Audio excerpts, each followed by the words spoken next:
사사기 21장 25절 하나 봅니다. 사사기 21장 25절.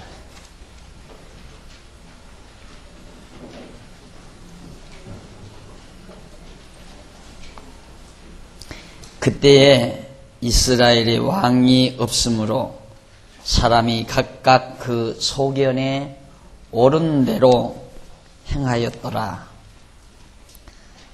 그 소견에 옳은 대로 행하였더라. 한 절 말씀 봉독했습니다. 교재 18페이지 펴시면 됩니다. 한쪽 가로 2번 가치관 형성의 방법 문제입니다.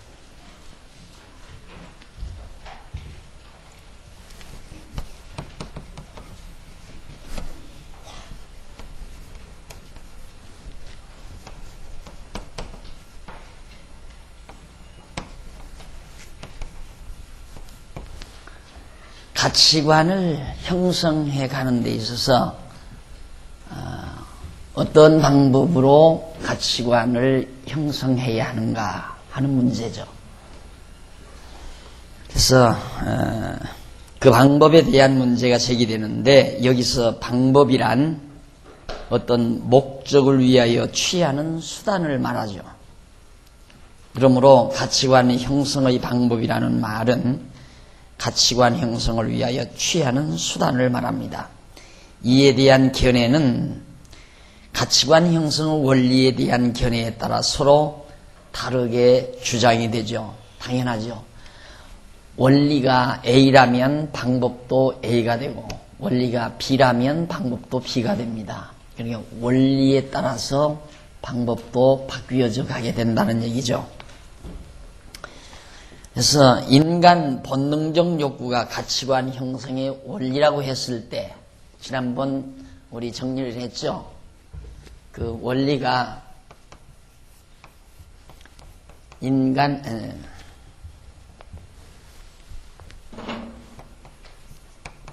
본능적 욕구, 인간의 본능적 욕구가 가치관 형성의 원리, 근본 바탕이라고 한다면, 그런 견해를 가진 자들은 당연히 여기서는 주관적 방법을 취합니다. 주관적 방법. 그러나 이성적, 신지식, 여기에 근거를 한다면 그건 객관적 방법을 취하죠. 우리가 가치관을 형성하는 데 있어서 어떤 방법으로 가치관을 세워나갈 건가. 인간 그 원리가 인간 욕구라고 한다면 주관적이에요. 어디까지나. 그러나 신지식이라고 한다면 객관적 방법에 의해서 가치관을 형성해 가야 된다. 그런 뜻입니다. 그래서 가치관 형성의 수단이 주관적인가 아니면 객관적인가 하는 방법적인 문제가 당연히 제기됩니다. 이것을 우리가 이제 가치관 이론을 통해서, 이 공부를 통해서 확고하게 이제 정리를 하는 작업을 해야 된다. 사실 사람에게 있어서는 참 중요하죠.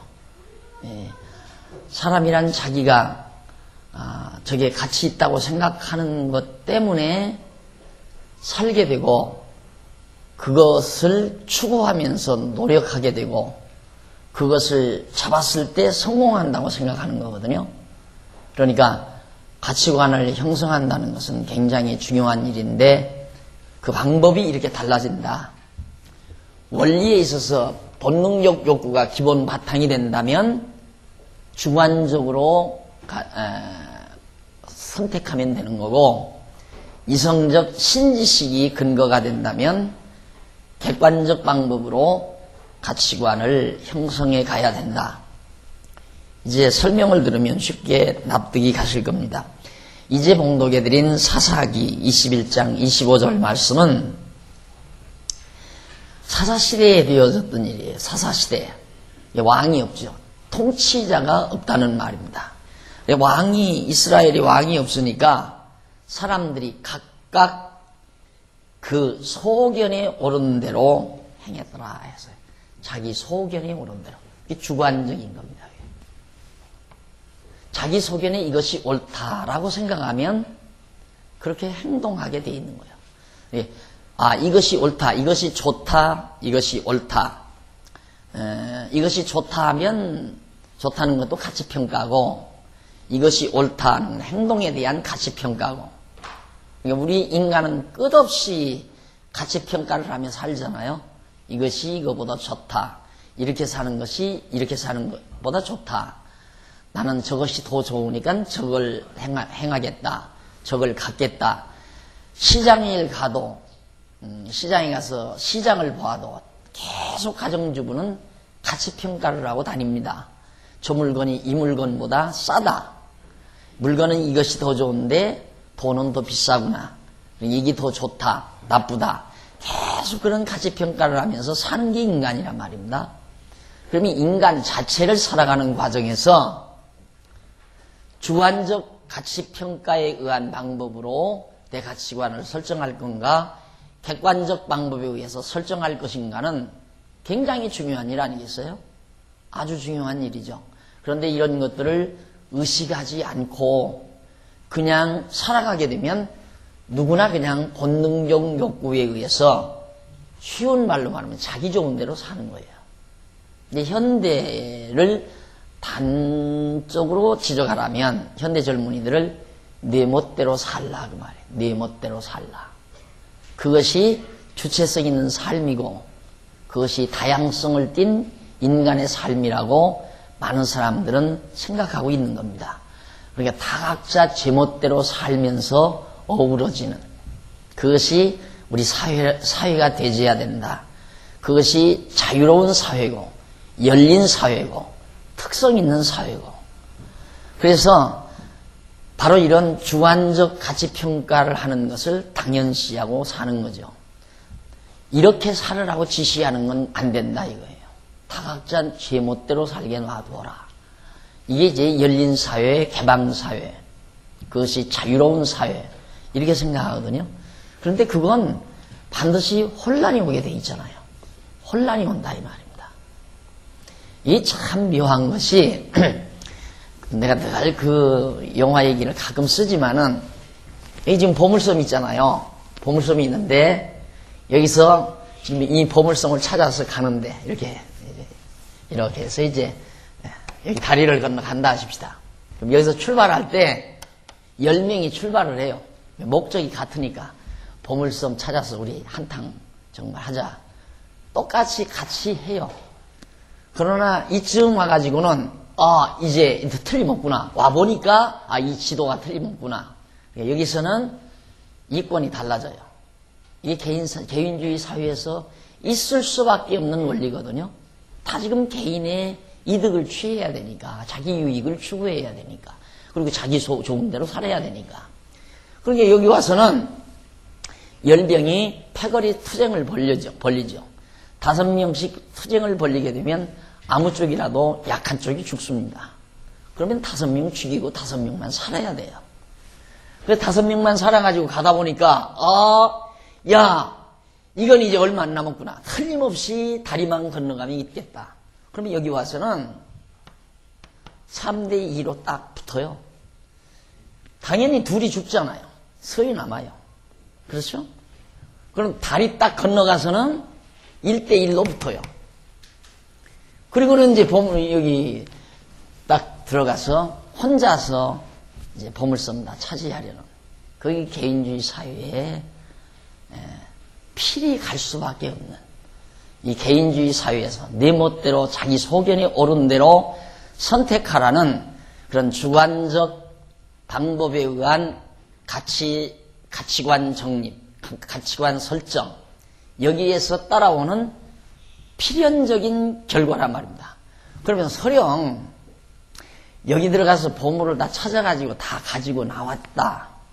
무슨 재미로 살아요? 아무도 없는데. 다 쥐고 나 혼자 남았는데. 그렇죠? 그런데 여기 들어가 죽잖아요. 보물이 쌓여 죽어버려요. 그러니까 결국 이 영화는, 이 작가는 바로 이 개인주의라고 하는 것, 이것은 필히 반드시 멸망한다, 다 멸망한다 라는 말을 묵시적으로 우리에게 강하게 메시지를 전달해주는 말입니다. 이건 틀림없는 얘기거든요. 그러니까 저런 주관적 가치평가에 의해서 그런 방법으로 가치관 정립을 한다는 것은 어리석은 거죠. 그런데 의식하지 않고 살면 누구나 저렇게 삽니다. 이건 자연. 왜? 본능은 타고나잖아요. 누구나 본능 없는 사람은 없거든요. 본능적 욕구대로, 자기 소견이 옳은 대로, 지금 사사기에 나온 대로 왕이 없으니까, 지도자가 없으니까 다 각자 자기 멋대로 산다 그 말이에요. 그래서 사사시대에 이스라엘이 많은 패망을 겪습니다. 어두운 날들을 허다하게 겪어가게 되죠. 그런가 하면 창세기 3장 6절에 보아도 여자가 본즉 먹음직하고 보암직하여 따먹었다는 내용이 나와요. 여자가 그 나무를 본즉 먹음직도 하고 보암직도 하고 지혜롭게 할 만큼 탐스럽기도 한 나무인지라. 여자가 그 실과를 따먹고 자기와 함께 남편에게도 주매 그도 먹은지라. 분명히 하나님께서 먹지 말라 한 과일이에요. 선악을 알게 하는 과일. 그걸 먹지 말라. 먹으면 너 죽는다 했는데 여자가 하나님의 말씀은 그 상관없어요. 자기가 딱 그 과일을 보니까 너무 먹음직한 거예요. 그리고 탐스럽고 보기 좋고 지혜롭게 할 만큼 아주 좋다 이 말입니다. 이게 자기 소견에 똑같은 얘기죠. 자기가 볼 때 좋으니까 취해버린 거죠.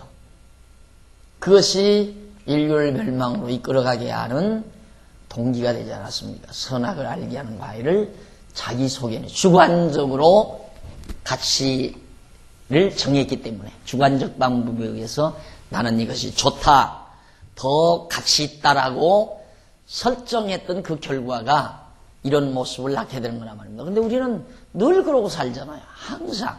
늘 항상. 그래서 이제 우리 인간들이 살기가 피곤한 게 뭐냐면 가다가 늘 좌절하고 그러는 게 뭐냐면 공부를 했어요. 열심히. 요즘 학생들이 다 이렇게 갈등 겪는 거 아닙니까? 대학 나와서도 또 다른 대학 가죠. 4년제 대학 나오고도 전문대를 가요. 왜?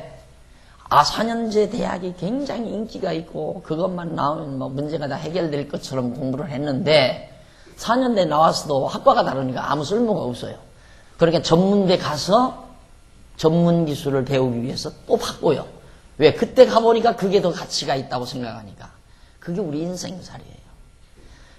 이때 보면 저게 가치가 있는 것 같아서 쫓아가 보니까 가치가 떨어져 버려요. 그러니까 또 보니까 저쪽이 가치 있는 거 아니까 또 가서 그거 붙으니까 가치가 떨어져 버려요.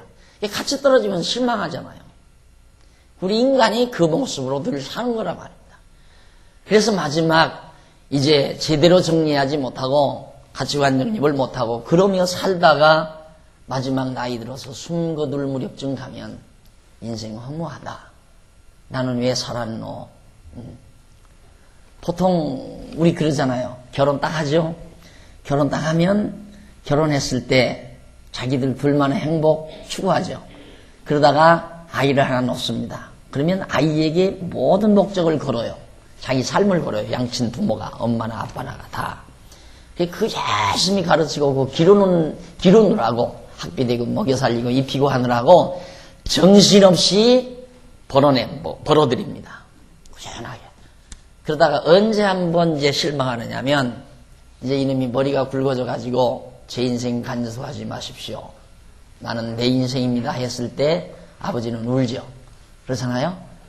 그리고 살림을 차려서 제 나름대로 살림 차려서 나가가지고 아버지 모르시 하고 엄마 모르시 할 때 나는 왜 살았나 싶기도 하고 인생 쏘았구나 싶기도 하고 허무하기도 하고 허탈하기도 하고 이미 때는 늦은 거 아니겠어요? 그냥 보통 우리 그렇게 살잖아요. 모두가 다 그렇게 살잖아요.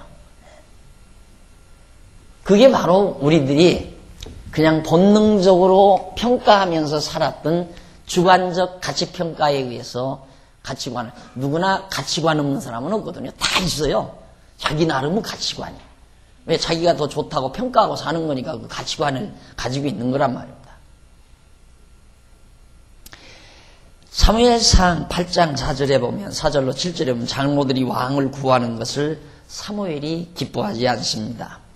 이스라엘 모든 장로가 모여 라마에 있는 사무엘에게 나가서 그에게 이르되 보소서 당신은 늙고 당신의 아들들은 당신의 행위를 따르지 아니하니 열방과 같이 우리에게 왕을 세워 우리를 다스리게 하소서 한지라 우리에게 왕을 주어 우리를 다스리게 하라 한 그것을 사무엘이 기뻐하지 아니하여 여호와께 기도하며 여호와께서 사무엘에게 이르시되 백성이 내게 한 말을 다 들으라 그들이 너를 버림이 아니요 나를 버려 자기들의 왕이 되지 못하게 함이니라.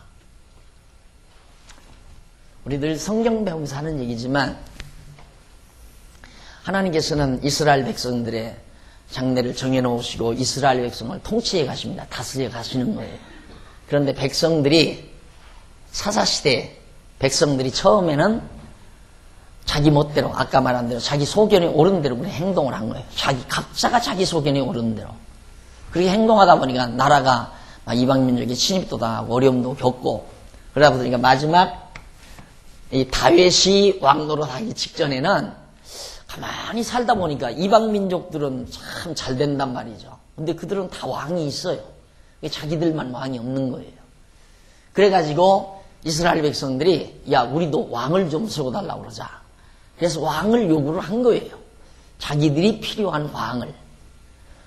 그러니까 사무엘 선지자가 막 그걸 즐겁게 생각 안 했어요. 백성들이 왕 세워달라는 것을 좋게 생각 안 했어요. 그러니까 벌써 백성들이 변했잖아요.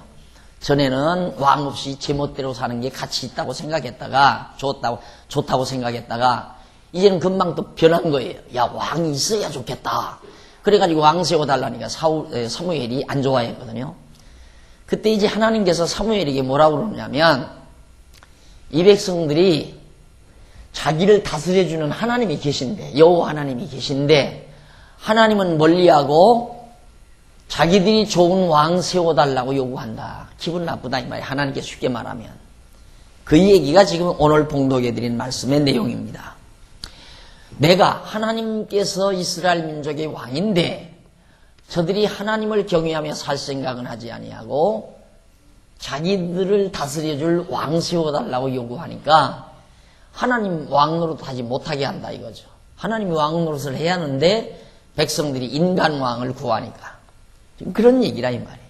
그러니까 사람은 누구나가 다 자연스럽게 자기 본능적 욕구에 의해서 가치매김을 해가지고 그걸 추구하며 주관적으로 그걸 추구하며 사는 것이 보편적인 인간의 삶입니다. 그것이 자연스럽게 되어지도록 살아가게 하는 것이 개방사회고 그것이 민주사회고 그것이 개인주의 사회고 그것이 자유주의 국가고 그렇게 생각한다 이 말이죠. 그런데 결국 이 자유주의 이런 개방사회, 개인주의 사회, 주관적 사회는 이제도 말했지만 큰 게 벌어지죠. 큰 게.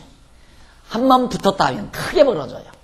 그런데 문제는 다 10명이 다 산산조각 나 있는 거거든요. 그런데 단결이 잘 되잖아요. 이걸 많은 사람들은 단결이 잘 된다고 그래요. 이게 단결이 잘 된 거 아니에요.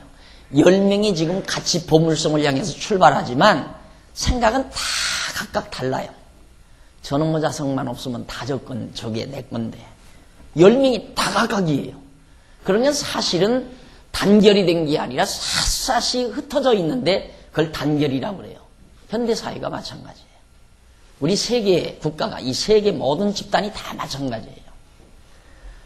10명에서는 둘로 나뉘어지지만 둘로 나뉘어진 게 아니에요. 실상은 똑같아요. 10로 다 나뉘어졌지만은 일단은 반을 죽여야 되니까 나누어지는 거죠. 같은 패거리가 되는 줄 안다 이 말입니다.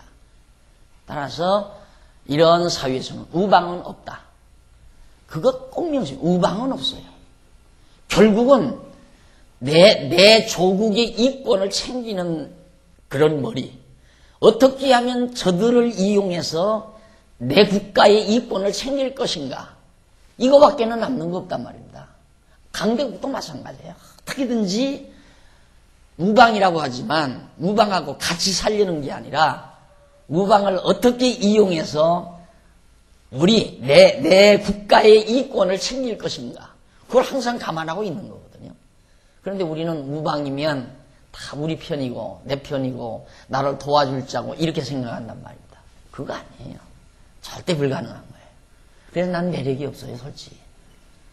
매력이 너무너무 속이 다 보이는 거니까. 그래서 내가 교회를 좋아하는 이유가 바로 우리 교회 안에서 밖에는 이게 불가능하거든요. 교회 밖에서는 이게 불가능하단 말이다. 그러나 교회 안에서는, 교회라고 하는 이 교회 안에서의 삶은 이것이 완벽하지는 못하지만 이걸 추구해 갈 수는 있다 이 말이에요. 그리고 과정적으로 이루어질 수도 있는 거고. 그래서 소중한 겁니다, 교회라는 것이. 자, 그러면 우리 하나하나 더 정리해 가도록 하십니다.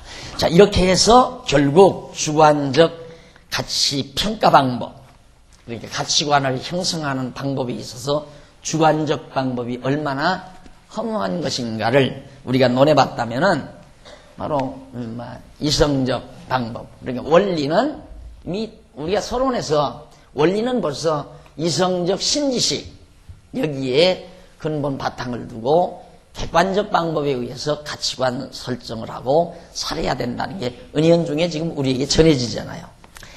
자, 그러면 여기에서 이제 세 번째로 20페이지 넘어가 보면 가치관 성질에 관한 문제입니다.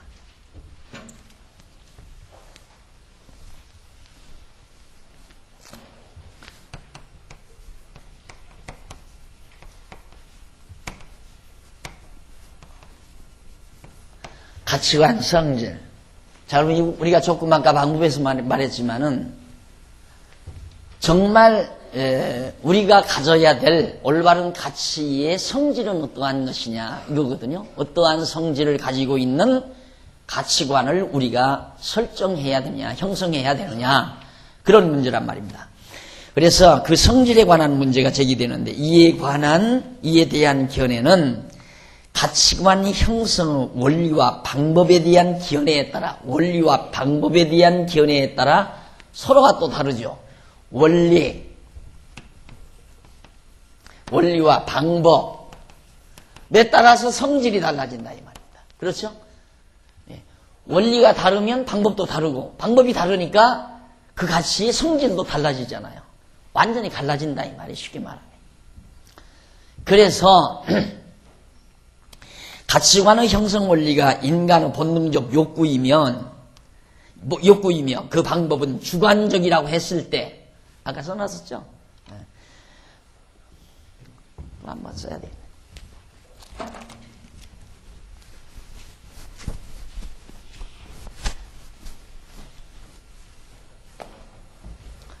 원리가 본능적 욕구,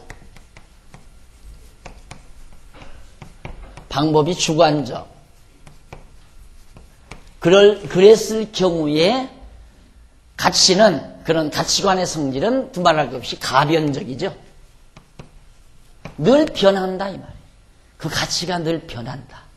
어제의 가치하고 오늘의 가치하고 다르다 이 말이에요. 어제 정말 높았던 가치가 오늘에는 폭락 사태에 들어갈 수 있다. 주식시장이 바로 그런 거 아니에요? 어제는 가치가 참 값이 좋았는데 오늘 나가보니까 완전히 폭락, 그래서 깡통배자가 된다 이 말이에요. 그러듯이 우리가 그 가치 매김을 할 때 저런 가변적 성격을 지니고 있는, 성질을 지니고 있는 가치를 가지고 살아서는 우리는 항상 좌절을 맛보게 된다. 당연하지 않겠어요? 변하지 않아야 되는데, 변하면 참 허무한 거거든요. 우리가 황금을 좋아하고 보석을 좋아하는 이유가 뭡니까? 변하지 않냐니까. 불변하기 때문에 좋아하는 거란 말이죠. 그래서 우리가 서로 친구를 사귀어도 첫 마디가 뭐예요? 우리 변하지 말자. 죽어도 변하지 말자 그래. 변하지 않는 거라야 가치가 있으니까. 또 부부가 만나도 우리 변하지 말고 한평생 해로합시다. 변하지 맙시다. 그래서 이제 황금 링을 주는 거 아니에요. 변함없이 오래오래 영원토록 변함없이 살자 하는 뜻에서. 그런데 우리가 보편적으로는 이렇게 살아가니까 본능적 욕구에 의해서 주관적 가치 매김을 해가지고 가변적 성질을 지니고 있는 가치 추구를 하다 보니까 완전히 낙담하는 거죠. 자꾸 보니까 아무것도 아니라 저게 참으로 좋은 줄 알고 그것만을 위해서 질주를 해와서 꼭 붙들고 보니까 별거 아니다 이 말이에요. 그럴 때 얼마나 허무하고 허탈하겠습니까? 그래서 그 성질에 관한 건 매우 중요한 겁니다. 그와 반대로 가치관의 형성 원리가 인간의 이성적 신지시,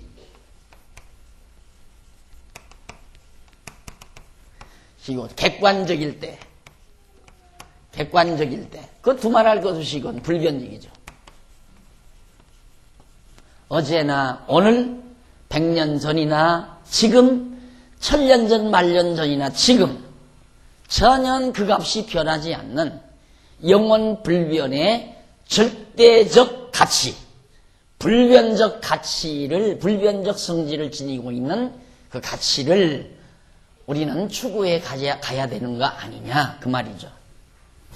그래서 바로 그래서 가치관이 가변적인가 아니면 불변적인가, 당신이 가지고 있는 가치관은 가변적인 가치관이냐 불변적인 가치관이냐라는 성질에 관한 문제가 바로 이 가치론을 전개하는 데 있어서 문제로 제기된다.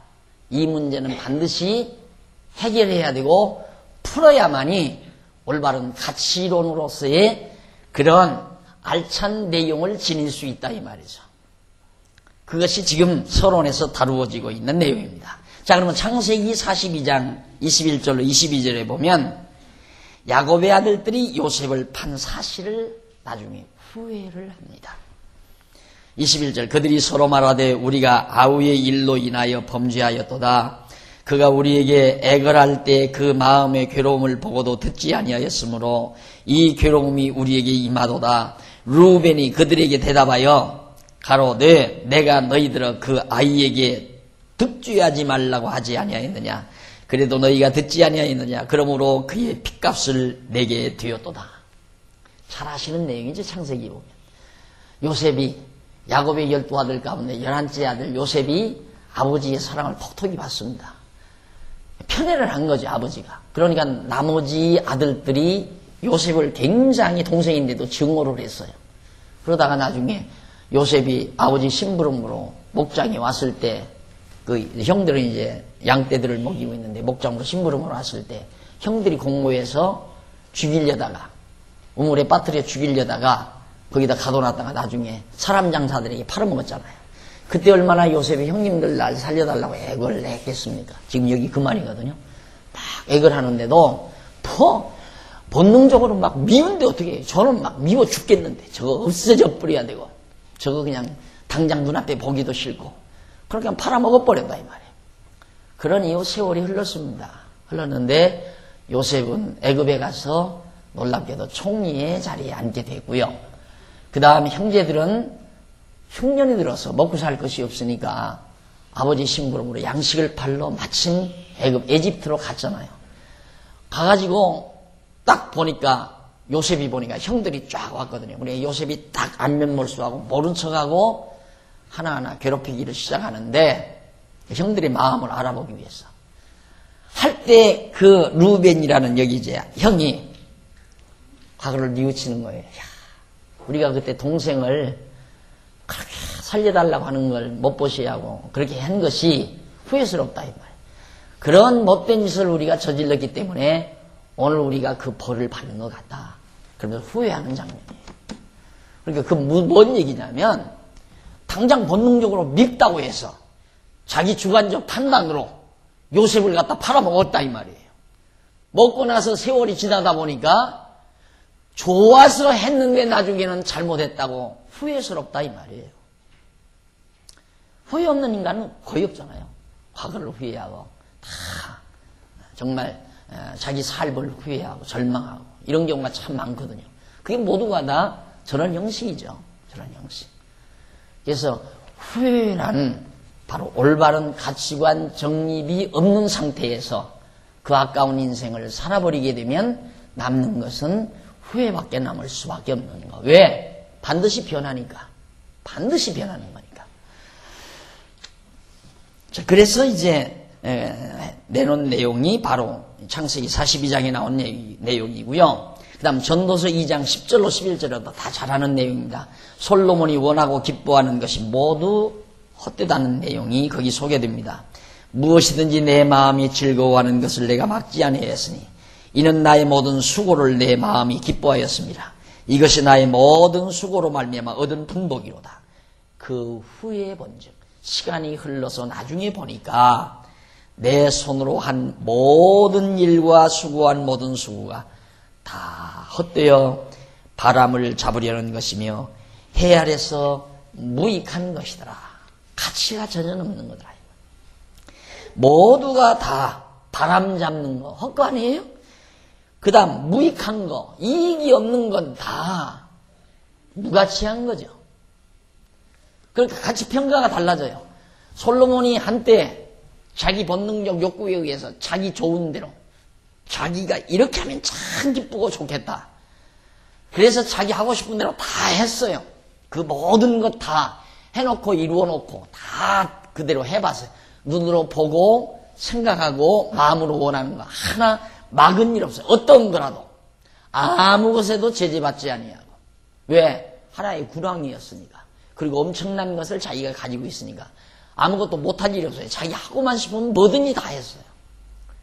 그렇게 해서 다 주관적으로 자기 좋은 대로 해놨는데 후에 가서 보니까 다 가치 있다고 생각했던 것이 전부 다 무가치한 것이더라. 그런 얘기죠. 그리고 마태복음 27장 3절로 5절에 보면 유다가 예수 파는 장면이 나오죠. 참 인간은 그래요. 예수님하고 3년 동안 열심히 같이 따라다니면서 제자 노릇했으면 우리가 보편적으로 봐도 어떻게 배신을 해요. 그런데 돈 30냥을 준다고 하니까 그 당시에 바리새인들이나 제사장들이 돈 30냥을 줄 테니까 그 예수를 좀 잡아달라. 돈 30냥에 실려진 가치는 예수를 파는 자리에 갈 수 있게 만드는 거예요. 그 가치가. 그러니까 가룟 유다가 생각할 때 돈 30냥이 훨씬 더 예수를 따르는 것보다 값 있다고 생각한 거죠. 그러니까 팔아넘긴 거예요. 팔아넘겨놓고 생각하니까 아차 잘못했다 이 말이에요. 이거 돈 30냥이고 아무것도 아니구나. 뉘우치고 돈 30냥을 갖다가 제사장들에게 가지고 가니까 이거 도로받으라 그러니까 왜 그걸 우리한테 주느냐. 네 알아서 해라 그러니까 그만 이 가룟 유다가 돈 30냥 내 던져놓고 목매달아 죽어버리고 말하자. 목매 죽어버리고 말았다 이 말이에요. 가치 변화가 오니까 가치관의 변화가 오니까 생을 포기해버리잖아요. 삶을 포기한다 이 말이에요. 그러니 이 가치관 설정이라고 하는 것이 얼마나 인간에 있어서 소중한 건가. 인간이 인간답게 후회 없이 당당하게 살아가는 가장 중요한 요건이 가치관이에요. 그런데 그 가치관 설정이 해가는 데 있어 어떤 성질의 가치관을 우리가 붙들고 살아가야 되는가. 그래서 성질에 관한 문제가 그만큼 매우 중요한 것이다. 그러니 이건 풀어야 되잖아요. 그래서 일단 서론적으로는 불변적인 것, 가변적인 가치는 무가치한 거예요. 변해버리니까 다. 우리가 여러분들이 처음에 막 살림 이루어갈 때 그냥 가구점에 가서 가구를 사드릴 때는 정말 비싼 돈 주고 정말 그 가치가 있다고 생각하고 그걸 사들여오잖아요. 사들여왔는데 좀 살다가 보니까 아유 가져가라기도 누가 안 가져가나. 돈을 붙여서 줘야 지금 가져가잖아요. 무가치하게 돼버리는 거죠. 그런 식의 인생살이라면 얼마나 허무하겠어요. 안 그래요? 되게 그런 말 하죠. 나이 좀 드신 분이 아이고 조심해. 누구한테 잡혀가면 어떻게 해. 아이고 다 늙어서 이제는 돈 붙여줘도 안 데리가. 돈 붙여줘도 누가 안 데려간다 이게. 그러니까 그런 정도의 가치. 아 나는 이제 누가 돈을 붙여주면서 데려가라고 해도 안 데려갈 정도 됐다라고 느껴질 때 얼마나 인생이 허무하겠느냐 이 말이에요. 부모들이 예를 들어서 돈이라도 재산이라도 몇 억대 딱 가지고 있으면 자식들이 서로 모셔가려고 그러잖아요. 아이고 아버님 우리 집에 맡겨 가세요. 아이고 불편해서 우리 집에 맡겨 가세요. 그 아버님을 모셔가는 게 아니라 돈덩어리 때문에 모셔가는 거거든요. 그렇잖아요. 근데 돈 없으면 뭐 산책 나가자고 해서 길가에다 버리거나 안 그러면 강가에 버리거나 그러고 들어오잖아요. 그러니 얼마나 무가치한 인간이. 그러니까 가룟유다처럼 좌절하고 죽을 수밖에 없는 거죠. 그래서 자식들에게 배척받은 부모들이 자살하는 이유가 바로 거기에 있는 거란 말입니다. 그러면 정말 인간이란 늙으면 가치가 없는 건가? 가치는 남이 평가해 주는 것도 중요하겠지만은 자기가 자기 가치를 인정을 해야 돼요. 가장 중요한 것. 내가 내 가치를 가지고 있어야 돼요. 그러니까 남이 나를 인정해서 가치가 나가는 것은 상대적인 거예요. 가변적인 가치, 상대적 가치. 그러나 불변적인 것은 절대적 가치. 절대적 가치는 남이 나를 가치로 인정해 주든 말든 내 가치를 내가 그냥 지니고 사는 거예요. 남이 인정한다고 해서 같이 나가는 게 아니에요. 그건 연예인들, 인기지요. 인기인들. 그러니까 인기인들은 인기 먹고 산다고 하잖아요. 그래서 연예인들이 나이가 조금 들어서 쭈글쭈글하게 들어가면 완전히 폐인이 되죠. 왜? 누가 안 알아주니까. 막 젊어서 한참 젊어서는 서로 와서 막 사인해달라고 난리를 치고 그 맛에 살지 않습니까? 그래서 그 인기 먹고 사는 사람들처럼 처량한 사람들이 없습니다. 그래서 저는 자꾸 후배들한테도, 후배 목사님들한테도 자꾸 목회할 때 인기 생각하지 마. 인기 생각하지 마. 그건 사람 폐인되는 거야. 교인들 인기 얻으려고 목회하지도 말고 인기 얻기 위해서 설교하지도 말고 그냥 내가 자신이 가지고 있는 하나님 앞에서 내가 가지고 있는 절대적 가치, 불변적 가치를 부여잡고 마지막까지 질주하며 사는 삶. 남이야 인정하든 말든 나 혼자라도 살아가는 삶. 이것이 정말 우리 그리스도인들이 가져야 될 삶이라는 거. 떳떳하게 당당하게. 그건 가치관이 우리에게 가져다주는 힘이에요. 불변의 가치, 절대적 가치가 나에게 주어지는 강한 힘이란 말입니다. 이걸 우리가 정립해야 하는 것이 아주 소중한 일이다. 자, 이제 서론 마지판에 와서 네 번째, 한쪽 가로 네 번째에 관한 문제입니다. 서론 마지막 부분인데 여기서는 가치관의 네, 맞아요. 가치관의 현실 적용 문제.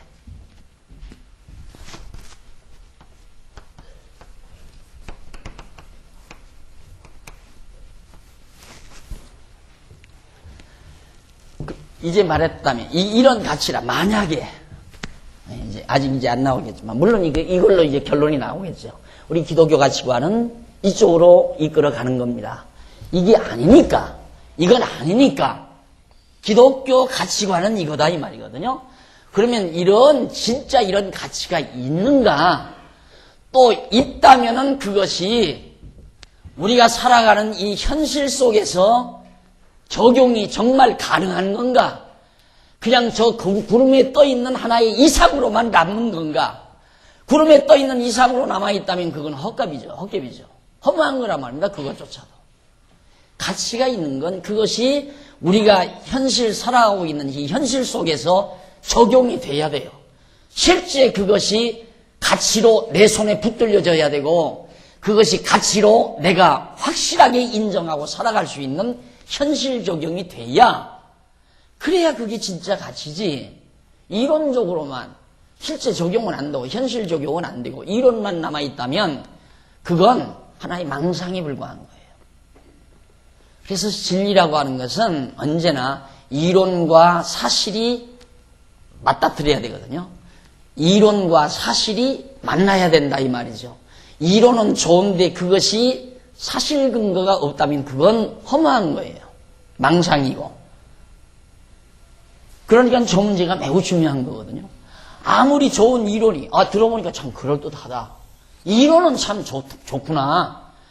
그렇다면 이론만으로 보여진다면 이론으로 못할 건 뭐 있어요? 얼마든지 생각 구상하면 이론은 다 나오는 거니까. 가장 중요한 문제는 이러한 이론에 의한 가치가 우리가 현실 세계, 이 시간 세계 속에서 살아가면서 정말로 내 삶 속에서 적용이 되느냐. 이 삶이라는 것과 직결되느냐 이 말이에요. 삶과 정말 유관한가 무관한가. 관계가 없는 거라면 그건 배울 필요 뭐 있어요. 안 돼. 어차피 내 삶과는 무관한 건데. 문제는 내 삶과 유관, 관계가 있어야 되거든요. 그것이 내 삶을 지배하고 내 삶의 에너지가 되고 내 삶의 방향을 설정해주고 그래서 구체적으로 나를 힘있게 살아가는 에너지를 공급해주는 그런 가치관이어야 된다는 얘기죠. 그래서 그 문제가 매우 중요하다. 조금 읽어보면 형성된 가치관을 현실에 적용하는 문제가 제기되는데 이에 대한 견해는 계속적으로 변모하는 현실에 따라서 가치관을 수정해야 한다는 주장과 형성된 가치관에 의하여 현실을 변혁시켜야 한다는 주장이 맞서게 됩니다. 자, 그러면 이건 뭐냐면 이 상황에 따라 변질, 가변적인 거, 변한다. 상황에 따라 변하는 가변적 가치. 상황이 앞서는 거예요. 이게 바로 그 시대의 상황에 따라서 내 가치도 변질시켜 살아가야 된다는 주장. 당연히 그렇게 갈 수밖에 없잖아요. 그러니 지난날 산 것에 대한 허무함은 어쩔 수가 없는 거죠.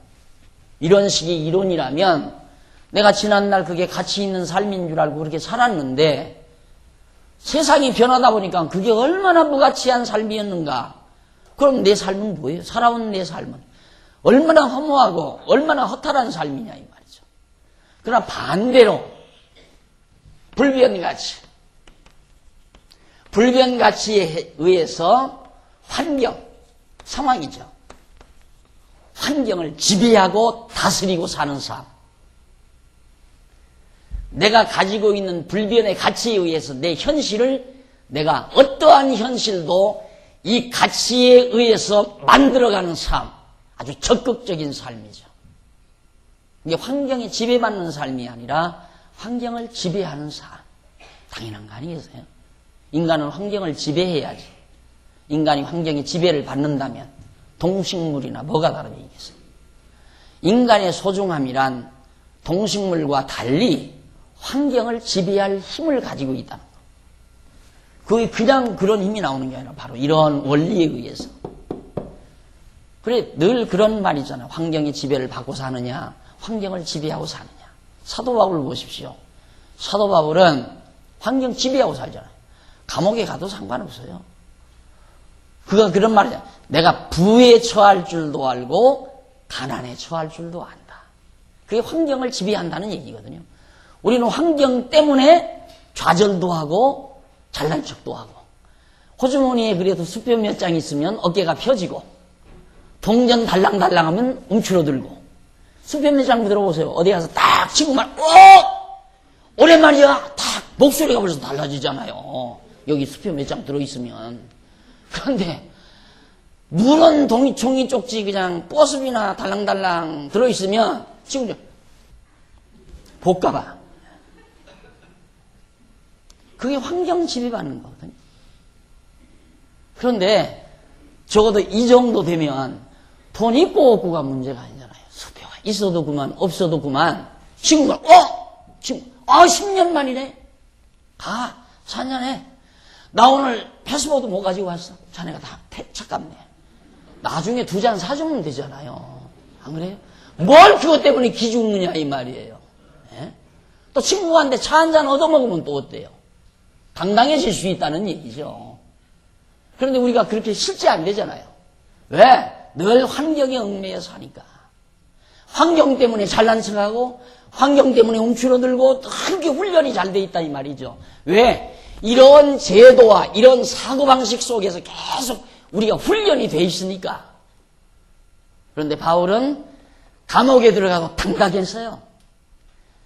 매를 맞아도 당당했고, 가난해서도 당당했고, 굶주려서도 당당했고, 그가 권좌를 가졌을 때도 당당했어요.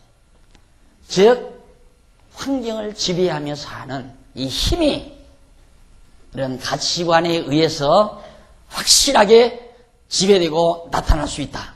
그 얘기입니다. 현실 적용이 가능하다. 그래서 거기 보면 가치관을 가지고 있는 자들의 주장이고, 후자는 인간의 이성적 신지식에 근거하여 객관적 방법으로 형성한 불변성을 지닌 가치관을 가지고 있는 자들의 주장입니다. 그래서 가치관을 변모하는 현실에 따라 수정해야 하는가, 아니면 가치관에 의하여 현실을 변혁시켜야 하는가, 이 현실을 환경의 변혁이냐, 아니면 내 가치관의 변질이냐, 내 가치관을 바꾸는 거냐, 내 가치관에 의해서 환경을 바꾸어 가는 것이냐. 얼마나 강한 인간입니까? 그리스도인이라는 것, 적어도 예수를 믿고 하나님을 의지하고 사는 사람의 삶이 얼마나 당당하고 얼마나 강인하고 얼마나 떳떳한 삶이는가는 간단하게 우리가 정리할 수 있잖아요. 그래서 반드시 이 가치관 정립은 우리가 이론적으로 우선 정리를 해야 되고, 정리된 이 이론이 정말 우리의 삶 속에서 실제로 적응이 가능한 것인가, 이 문제만 우리가 본론을 통해서 정리하면 아마 새 힘을 얻을 겁니다. 살만 날 거예요. 그래야 살아요, 우리는. 인간이 그래야 뭔가 버틸 수가 있는 거죠. 이 가치관인간 나를 나되게 만드는, 나를 버텨주는 버팀목 아니에요? 뭔가 나를 버텨줘야 내가 서 있죠. 버텨주는 것이 없으면 흔들거린다. 여기서 밀면 이리 쓸리고 저기서 밀면 저리 쓸리고. 시간 벌써 다 됐네요.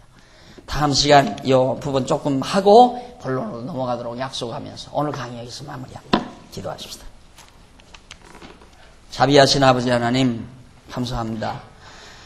어둡던 우리들에게 밝은 눈을 허락해 주시고 진리를 보게 하시고, 또 이 진리의 힘에 의해서 오늘을 지탱하며 다가오는 모든 난관도 두려움 없이 박차고 나아갈 수 있는 저력을 갖도록 힘주신 하나님의 사랑을 감사합니다.